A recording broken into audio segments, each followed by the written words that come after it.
أعزائي المشاهدين الكرام، السلام عليكم ورحمة الله وبركاته. برنامجكم مش عندك أحكي، ويا كثرة المعاناة في محافظة واسط، والآن نحن في منطقة أنوار الصدر الثالثة خلف مستشفى الكرامة، وكثير من المناشدات بصراحة من أهالي المنطقة. بس صراحة أقول أهم شيء في هذه المنطقة هو البزل اللي يخلوه على المنطقة. حتى جينا على هذا الموضوع وراح أصوره لكم إن شاء الله. تحدثنا عن معاناتكم. والله استاذ، احنا معاناة اهالي المنطقة يعني قلة بالخدمات، ماكو خدمات، منعدمة بصورة يعني 100%. يعني شوف الشوارع منتهية، لا شبكة مي، يعني المدرسة ماكو بهالماء. شوف الاطفال جاي تعبر ذيك الجهة اللي هي ال200 انوار الصدر الثانية، وتعرف هذا الشارع عامل سد الخط القارضية اللي يطلع القارضية وسيارات وأذية. وقلت لك يعني خدمات هنا بصوره عامه يعني منتهيه، يعني وبذلك يعني المي، هاي المياه الامطار ومياه الاسنه مال المجاري كلها حولوها على المستشفى. يعني طريق المستشفى مركز صحي هذا، يعني هسه لو تروح تصور شوف بين المياه هاي الاسنه داير بحيره، صارت شط، يعني ما حد يقدر يعبر. يعني شلون يصير هاي يعني برك ومستنقعات ومياه اسنه بصف المركز الصحي؟ يعني احنا نناشد المسؤولين يعني يلتفتون لهذه المنطقه. يعني هاي تعدادها السكاني، يعني انا حاليا مختار المنطقه، يعني تعدادها السكاني 900 بيت تقريبا، ما يقارب 3000 نسمه.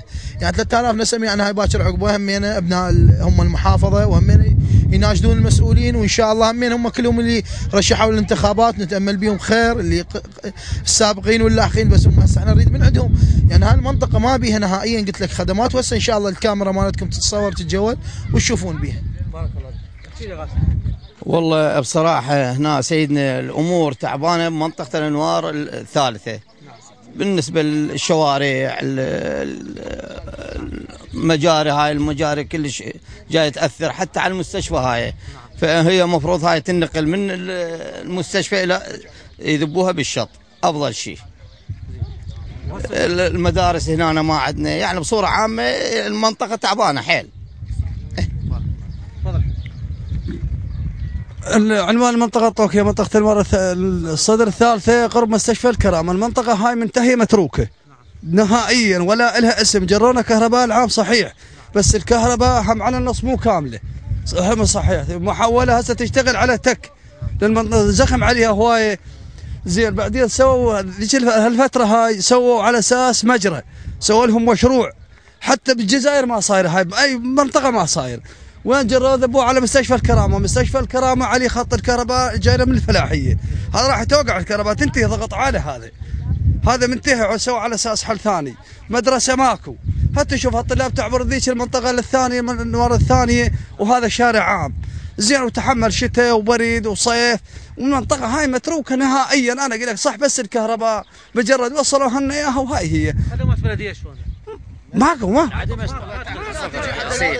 تحت الصفر خدمات البلدية ما تجي هم شنو عذرهم استاذ؟ يعني ماكو طرق اللي توصل السيارات الكابسات مال النفايات، ما توصل. يعني هسه وين توصل؟ نعم. عدد العوائل عندك 900 عائله، يعني من المدارس، من اعداديه الكرامه لحد المزرعه اللي هي مزرعه الجواد تعبان نهايتها هي المنطقه، وحدودها المستشفى مستشفى الكرامه العام. 900 عائله، ما يقارب 3000 نسمه. زين زاركم مسؤول؟ والله ما زارنا مسؤول، يعني لحد الان ما زارنا مسؤول. سابقون اللاحقون؟ ماكو لا سابقون، احنا انا لا وانا اليه راجعون. يعني عبالك احنا يعني صراحه موجودين على الخارطه اصلا، يعني لا زارنا مسؤول لا. بس استاذ على الاقل، يعني على الاقل ردنا فد قريض رقص لنا الشارع، يعني والسبيس هذا موجود عند الدوله ما شاء الله. هو واحنا ناشد المسؤولين يعني من خلال قناتكم الكريمه، يعني هم يباعونا، يعني ينظرونا بعين رحيمه شويه. يعني احنا هم نريدهم، يعني وين نروح صراحه؟ يعني احنا هم نريدهم، يعني المفروض يلتفتون علينا، وين يعني نطوج هنا؟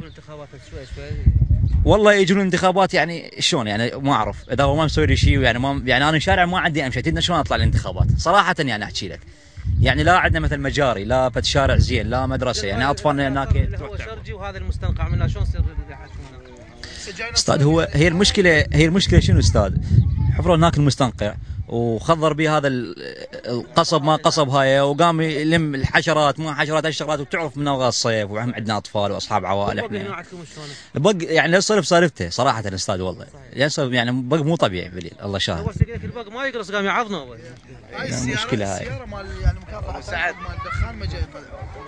صدق ماكو يعني صراحه والله يعني شقل لك يعني طبعا احنا نشكر قناه النهرين لان اول قناه رسميه ومحليه تطب لها المنطقه انوار الصدر الثالثه، ونشكر جهودكم السيد والكادر.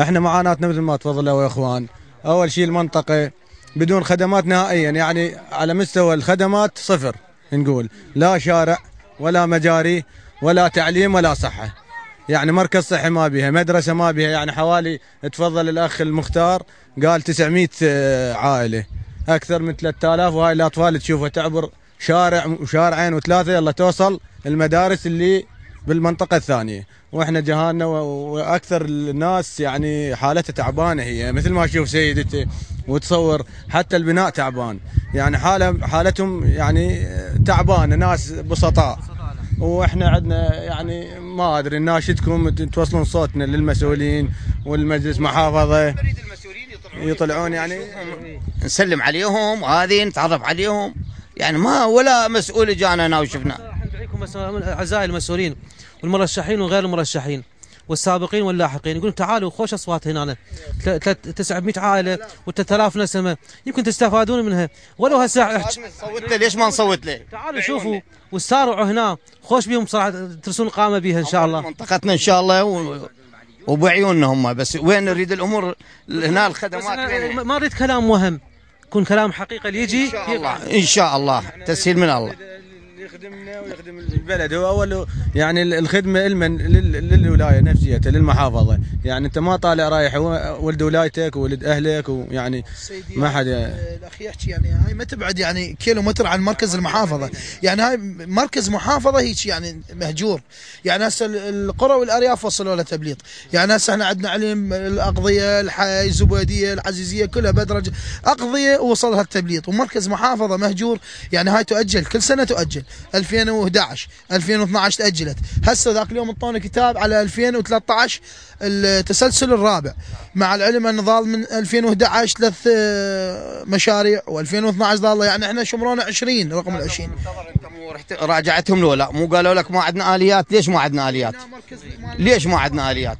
قالوا ما عندنا اليات هو بالوافدين مركز شعبة الكرامة، يعني هاي حاليا اللي موجودين عليه الاخوان، نروح لهم يابا يقصوا لنا شارع جريدر شفاض، يقول ما عندنا اليات، يابا وين الاليات؟ يابا ماخذها السيد القيم مقام وغيره للوافدين، يابا الوافدين هسه هاي مركز محافظه ومنطقه رسميه، يعني منطقه رسميه ما بيها شفل يقص له شارع، ما بيها جريدر، يعني الوافدين يعني صح هم اخوتنا وعوائل متضرره، بس غير مركز المحافظه هاي، يعني هسه خلف مستشفى مركز صحي مستشفى الكرم 7 ايام من هذا شغل عمل هندسي ماكو هسه، يعني يمكن مكتب السيد جاي هناك يشتغل هسه، يشوفون هيك تبرع للناس، شاف همينه مثل وجوهكم طيبين، شافوا ماكو الناس طب كله مجار ووضع ومياس اجوا دفنوا. هذا المجرى هذا يلغى، هذا المجرى يتحول بالشط، هذا من سوى المجرى هذا سوت البلديه استاذ منتظر مو قيم مقام، والناس عارضت بيه يعني مشوا عادي ولا واستمروا، يعني ماكو بديله بس بالشط هي شبكه مجاري،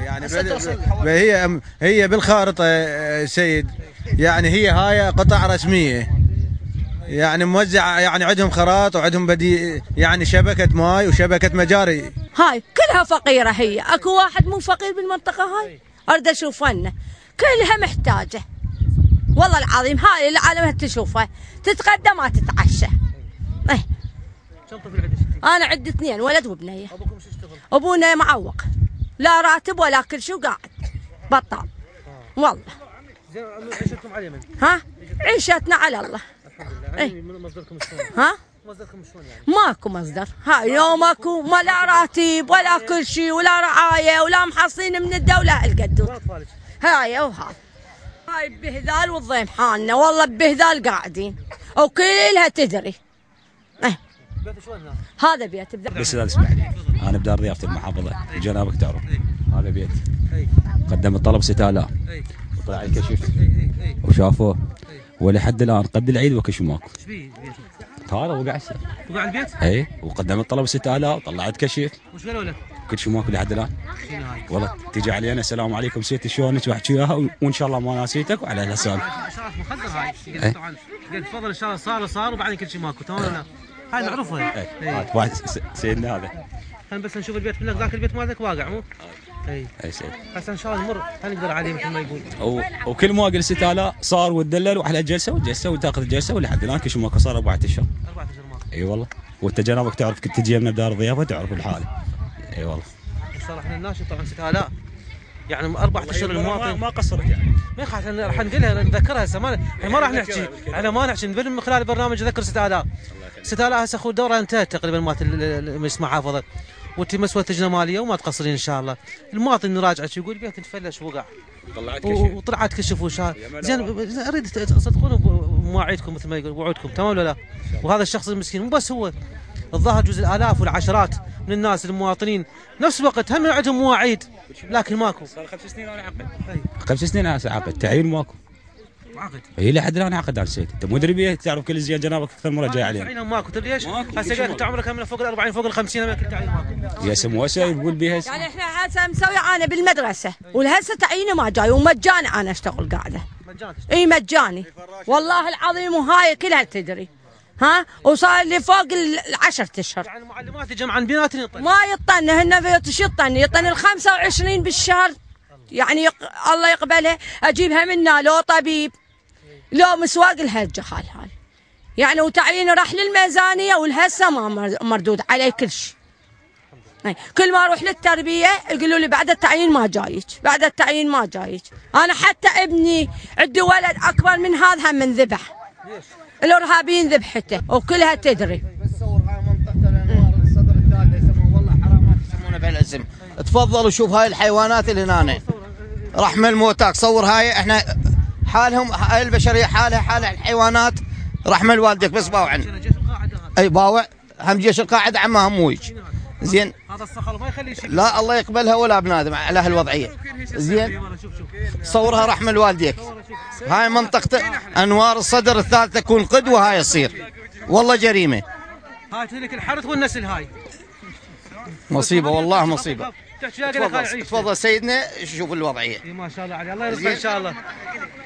حشاك الحيوانات والبشر سوية. ما شاء الله زين. هذا الصخر اللي جا منا خلينا نشوفه. الباكم هاي تشلب وياك. هاي الكلاب الحشاكم السائبة هاي. عمي تعال وياي خلينا نسولف وياك. تعال ابو هلا تعال التليفون صورة تعال وياك. شلونك عمي؟ هلا يا ماما. شلون عافيتك؟ الله يسلمك. ما شاء الله خوش عندك حلال طليان. خير من الله. صخور طليان مو؟ ايه ابي واشتري بالحلال حلو. زين كم صخر وكم طلع عندك؟ 115. وين ترعى بيهم؟ والله ضمن. ها؟ اضمن. زين انت طبة الولايه مثل وهذا شو تلاقي صعوبه مثلا شلون؟ صعوبه والله. شلون يعني؟ احنا كنا بكركوك. اي. تهجرونا الكراد. اي. بعد شو نسوي؟ والدي بالكوت. اجينا لولايتنا بعد. بس بيتكم هنا انت وين؟ بالتجاوز. يعني هم بالولايه لازم تطر الولايه كلها. اي والله. شو تسوي؟ اي صح هذا الصخر مالك ضارب شو له قصه اللي قدام. اي هسه قاعد اقص بهن. ما شاء الله شوف الشارع الصوص مالته. ايه. زين مو شغله صعبه مثل بالولايه تربيه. صعوبه كلش صعوبه. مو صعوبه عليك صعوبه انت رجال شكل هذا الصخر يفوت ما يخلي ليش الرقي ما يخلي وسط. ايه حتى الكاس نالي وناكله. صحيح. بس هذا من يطب يعني طب لك بمتنزه يطب حديقه يعني شلون الجراد ينطب على الزرع ما يخلي بيه شيء. صحيح. يضر المجتمع ولا ما يضر؟ يضر طبعا يضر بس وين تروح تشوف ساحات برا تسرح بيها مو تمام؟ ايه قاعد تفتح هالشكل بالولايه صعبه. والله صح. احنا وين رزقك احنا ما نريد نضرك بالشغل بس الحلال بالولايه صعب. صحيح والله صح. متنزهات كذا زين هذا زرع هذا قال تعال ازرع بس انا ما غنين بالولايه. وانت تقطع نخله. شو يسوي؟ غصب. اي هو صحن وياه بس داخل الولايه صعبه. داخل الولايه صعبه. اي صح منضر. حاول اطلع بها برا حاول اسكن مباشره لا توصل قانون ما حد يخليك. لا بعد ايش كم مدى ابيعن واشتران مو جنه يعني. هسه فتره وابيعن النوبه جبن غير شو تسوي؟ بس ما رخصتك هاي المنطقه خلي نشوفها رحمه الموتاك وصوروا هاي المستنقعات. هسه راح نروح اعزائي المشاهدين راح نشوف المستنقعات. هسه احنا واقفين بنص مركز منطقه انوار الصدر الثالثه. خلينا نشوف هذا بيتك الواقع ما دام حدا نمر عليه. سلام عليكم. نعم اعزائي المشاهدين المستمعين ويمكن بيت بنص الولايه نشوفه. بيت مال طين واقع. هاي الحمام. اي هاي الوضعيه وهاي اللي وقعت. اي بس هاي اللي وقعت منها. هاي الواقع. هاي بالمطر وقعت غير. اي والله. وجو شافوها بالكشف. اي وعبروا بيا موقف 6000. صراحه صعوبه هنا هسه قعدت كان حتى مولد ما عندنا ترى سيدنا. بالقران شلت المولد 3000 دينار صار 150. اي موظف دار ضيف صار لي 5 سنين بيه. والله سيد كل هاي المنطقة الناس كلها تعبانة، يعني الناس فقرة والله. لو اكو مسؤول ويطب يعني يبكي على حالهم، لو يطبوا بالبيوت ويشوف الوضعية يعني واحد يدق على راسه. لا والله حتى الانسان شوف هسه العده عائله وكذا، شوف قاعد بسكر مال طين وتعبان وظروفه المعاشيه. والله 115 دني كوات وهذا الليلون يقول لي لا حول ولا قوه. زين سويته زين 115 يقول لك ليش تعال هو تبكي بس على اليتيم على الفقير. والله العظيم والله هاي كلها يتامى سيدنا. هاي المنطقه اقول لك بصوره عامه يعني ناس تعبانه عطاله بطاله وكل شيء ما عندها. وشفت الوضعيه انت بعينك. هذا هو هذا الشخص الفقير المؤمن المؤدب، بيت مال طين بنص الولايه. زين اموره تعبانه بشكل. هو هذا الولد اللي قلت لك عليه هوايه، مو بس هذولي هوايه. هاي المنطقه يعني تبكي بصراحه. انا طاب وهم مرات اكو شغلات طلايب كذا يعني اطب وياهم سيد اكو طلابه خلوا يروحوا طاب شايف والله تبكي على حالها. اكو عالم والله هسه جاي ابو علي اللهم اشهد اعزائي المشاهدين المستمعين، وابو اشوف والله العبره بصدره والدمعه بطرف عينه. ليش؟ وهسه ليش اقول الحمد لله؟ اقول مو على هاي، اقول ان البشر شوف راح يجيك هسه اعضاء مجلس محافظه يجون بكل قوه، لان اول ما يريد 4 بيوت بالهوره وبيت في المنطقه الفلانيه و4 5 سيارات، والسيارات تفتر تشتعل الاغويه مالتها. ليش وهذا الفقير من جاك المجلس محافظه يعني ما تقدر تمشي معاملته وبيته واقع. وشوف اطفال تعال بس كون نصور على وقفتكم وقفوا الاطفال. شلون تصير الفقر بعينه؟ انا ما اريد اعرض، بس اعرض انه البشر مولد السيف دوره لك. هسه مولد ما عندك بالقران ما عندي. هذا الوير هذا شارع السيد هذا البيت. اكو ناس انا سامع من يومهم الناس. الناس انا سامع وجاي شغلات توصلني يقولون هذول اكو بيهم ناس جاي يتريق لا يتغدى ولا يتعشى بهالوقت هذا والله العظيم. هذا النفوض يعني في وضعيه ماساه والله ما علمت تحكي ما ادري. حتى يسمعون المسؤولين يسمعون المسؤولين في مناطقنا الا تجي بعينك وشوف حاله المواطنين. احنا نتمنى ذول هم اخواننا وهم اهلنا المسؤولين وهم باكر عقب احنا ننتخبهم يا ريت يطبون ونتداخل بيناتهم ويعني يا ريت المسؤول يا ريت نشوفهم احنا وشفناهم يعني اعزائي هم اخوتنا وهم منوبينا احنا وان شاء الله البركه بيهم.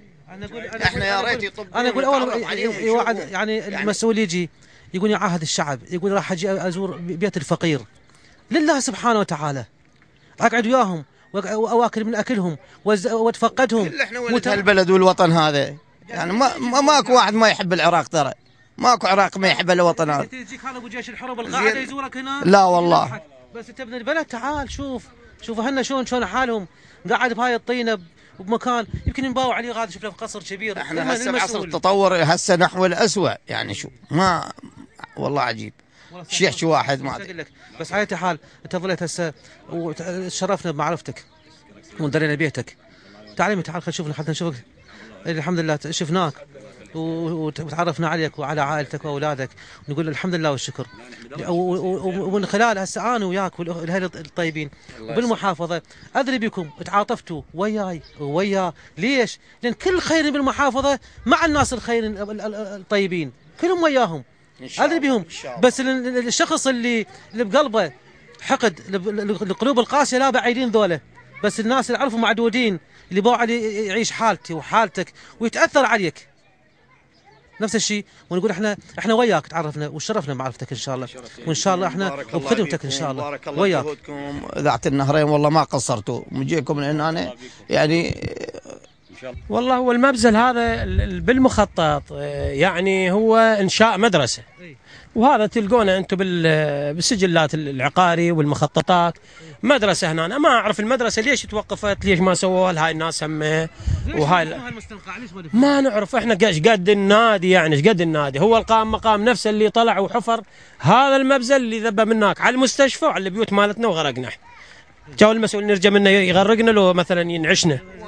هذا مكان المدرسه صار مستنقع مجاري هنا ذا مكان المدرسه لازم اكو فتح حل لهذا الموضوع. ما ترام ماكو حل هم يقولوا لنا ماكو حل يعني بعد احنا حتى من ايس بعد ليش الراجع ومسؤول وكذا.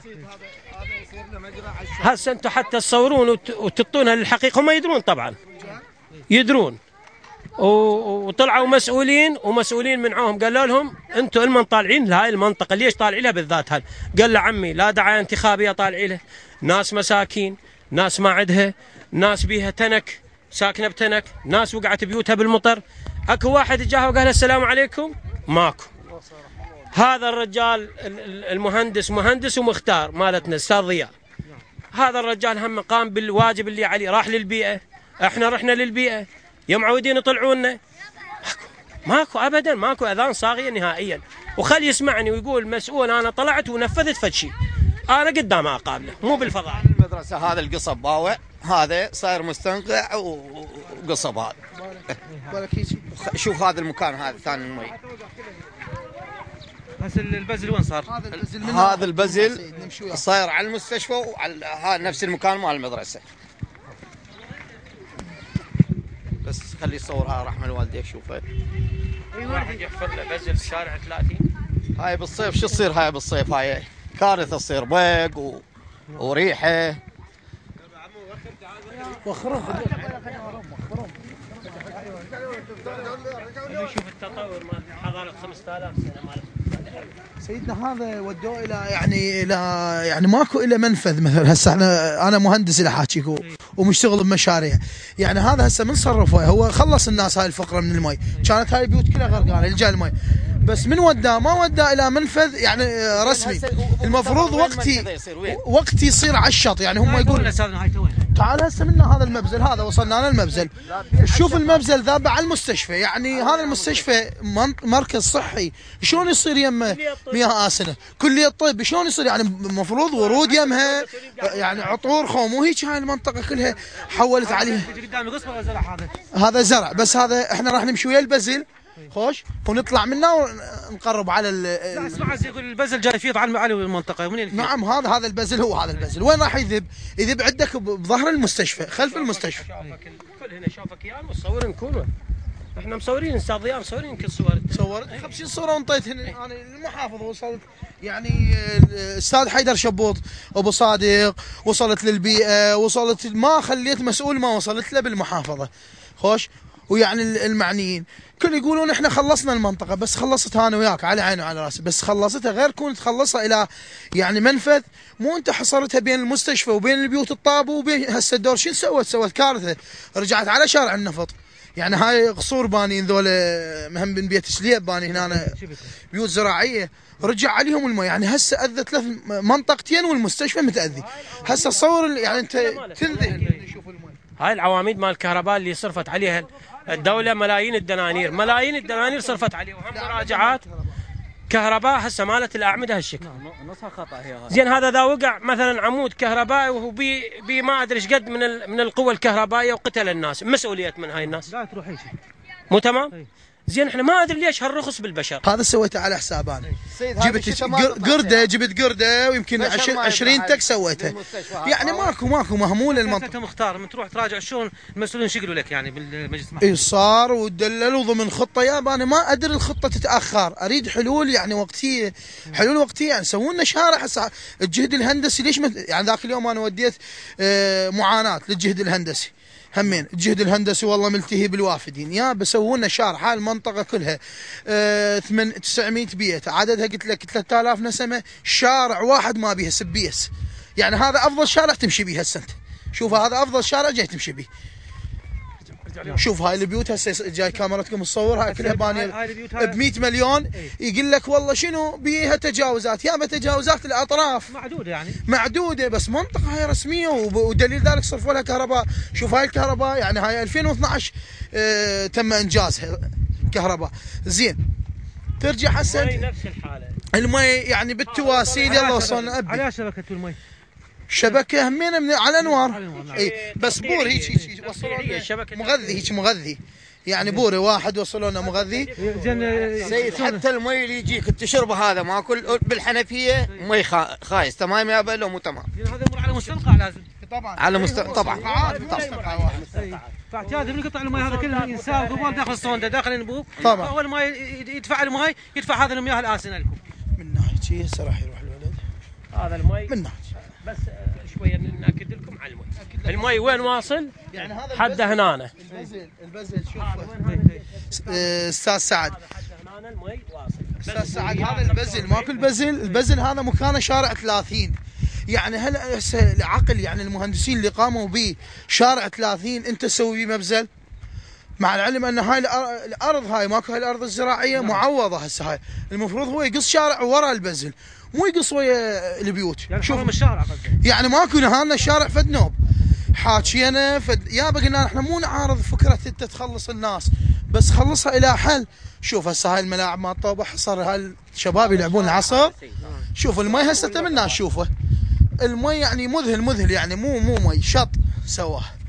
ليش تقول له؟ يقول لك واحد من المهندسين انا حاكاني يقول لي تنشف الشمس. والله بيوتنا اللي جاي، والله انا بيت اللي جاي هسه. اذا يشوفون مكرم السامع هاي السبتتين ماكو، هذا البزل وهذا المستنقع. شوف وذاك المي المستشفى البزل توقف علي اوقف منه شوف البزل هذا ويطلع قبل. صور سيد جاسر، صور هذا البزل على المستشفى. هذا بس هذا بزل الرحمه، هذا مثل نهر الرحمه والله. هذا بس صار رحمه ونقمه من قطع علينا هذا الشارع اللي هو مركز صحي، واحنا نروح ونجي ورجع. شوف هسه ضارب، هسه احنا ما نقدر نطب منه. هذا شارع 30 على البذور الزراعيه. انا اريد اصور هاي الاعمده اللي نسبتها الدوله ذاك اليوم غرقانه هسه راح تطيح. وشوف شلون مايله. وانا خبرتهم طبعا الصيانه خبرتهم وقلت لهم عمي انتم من نصبتوا لنا اعمده اكو حرس وطني عندكم لو ماكو؟ قالوا عندنا. شاش بدينا احنا؟ قلت لهم عمي غرقت، تعالوا شوفوا اعمدتكم غرقت. باكر عقبه من ذني يوقعن وقتلن بشر بمسؤوليه من؟ قالوا احنا والله ما بدينا شيء، احنا ناس عمال، احنا كذا ما ادري بهالاعذار الواهيه. قلت لهم عمي شوفوا مسؤولينكم، اتصلوا بالدوائر. ما معقوله ماكو قناه وصل بين دائره ودائره اخرى. بيت استاذ هادي ذاك اليوم المي اخذاه والله هذا شوف هذا روفته بشقد زين. هذا جبت شفل يعني جاب له طلع له شفل ب 100,000 سوى على حسابه، سوى له روف. هسه هذا والله ما ادري شلون تفسرها يعني. قدام مستشفى الكرامه غير هذا مستشفى الكرامه. انت شايف طمر صحي من المستشفى وين صايره هاي؟ هذا الطمر الصحي جاي يذبون زباين هنا ورا هذا المستشفى. وشوف شوف هاي المياه، هذا المستنقع اللي سووه، هذا المنفذ شوفه صعد على شارع النفط. هسه لو على مكان عالي مرتفع شوف ذيك العارضه مال الاهداف وصلها غرقت هاي الملاعب مال العالم. الشباب يعني هاي عود متنفس، شباب المنطقه تلعب العصر طوبه.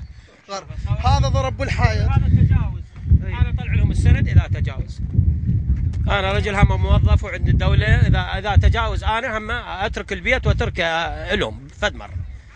ليش انا يخسر؟ هو هذا بيتي نعم، قيد الانشاء وسند عندي وطابو ساحب عليه عقاري زين، وهذا انا روفت على حساب. نعم هذا بصراحه الله يشهد ورسول. هذا يمكن هو دلمج او هو الشويشه نص الولايه. هذا يعني يخلصون المنطقه. يعني قلنا وين يروح هذا؟ شوف رجع على شارع النفط. لو شوف هسه صور الكاميرا الاخ هسه هناك يصور. شوف يم ذولاك الاطفال صاعدين فوق. هسه هنا شارع المستشفى. هسه تمشوا وشوفوا ان شاء الله. شوف هذا ايش كثر امراض فيه بالله.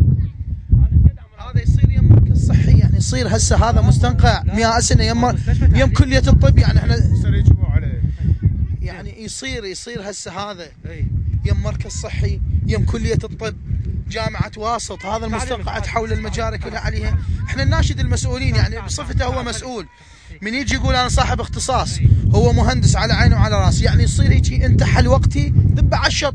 يعني مجاري النسيج على الشط، مجاري داموك على الشط، الكوت كله على الشط. ايش معنى هاي هسه المي ما تخليه هنا، تخليه تحصره بصف المستشفى والطريق السد علينا. وهذا المستشفى يقول لك هاي اسهل له. هاي اسهل لي استاذ. شو اسهل له؟ يقول لك مسافه قريبه، ليش انا اوديها للشط؟ مو تمام لو مو تمام. هذا بعدين وين يصير نهايه منفذه وين؟ هذا رجع على شارع النفط ومنه راح يطيح الحائط. هسه صور الحائط مال المستشفى ويوم يزداد ما له. هو مكان هسه هو مكان ما يستوعب بعد. الملا هاي هي بعد ما يستوعب.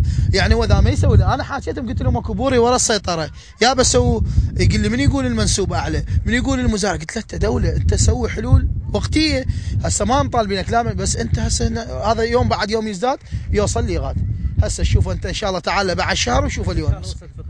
ونهايه البرنامج ناشد السيد محافظ واسط ورئيس مجلس المحافظه والسيد القيم مقام، يقول مروا على هاي المنطقه وشوفوا هذا الكلام، يعني اقنعوهم اذا عندكم في وجهه نظر حل، اقنعوهم يقول له هذا الماي لا والله صالح كذا ونتخلص من كذا. اذا ما عندكم حل يعني ما عندكم يعني تبرير هذا الموضوع، لازم تعطيهم حل، يعني انطوا حل للمواطنين. يقول لك هذا مستنقع كبير، مياه آسنة مخالف مستشفى الكرامة، كلية الطب، عوائل، اهالي بهذا المكان يصير. انتم تشوفون ان شاء الله هسه هي مو هي المنطقه هي كلها خساره، هذه البيوت كلها من هسه من يصير مرض والبق. وهسه تعرفون شلون البق هسه جاي كثير من المواطنين يقولوا هذه السنه البق بشكل غير اعتيادي، البق هالكبره صايره تمام، وحتى امراض والمرض يقول لك امراض جديده من وراء البق تمام. هاي منين تجي البق؟ من هاي المياه الآسنة. يعني المفروض ورد يزرعون داير ما داير مستشفى مركز صحي قومي. كان هاي بالنسبه للكهرباء هاي تعبوا بيها، هاي باكر عقبه يومين هاي توقع كلها الاعمده، هاي كلها تروح تنتهي. يعني حاجه ومن يدير بال هسه خليه يوقع العمود وخليه يقتل 2 3 ومن يهتم؟ لا ما حد يهتم، ما حد يهتم، لا والله ما حد يهتم. هاي قرار يسوي لك فاتحه 3 ايام وقال لو يجيك الفاتحه لو ما يجيك تمام لا صحيح. وبعدين حتى الخسائر هاي امواله هواي، يقول لك كان عندنا فلوس هواي يوقع عمود خلي عمود بمكانه تمام ولا لا؟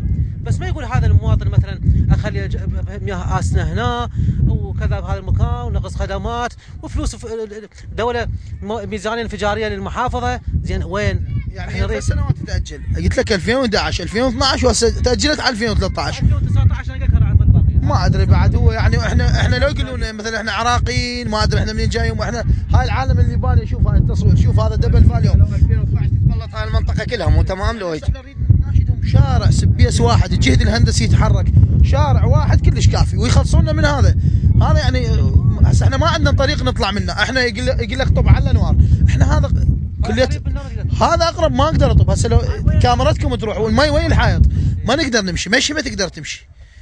وبعد احنا يعني احنا مشاهدين الكرام في نهايه الحلقه اشكر لكم حسن استماعكم ومشاهدتكم، استودعكم الله والسلام عليكم ورحمه الله وبركاته.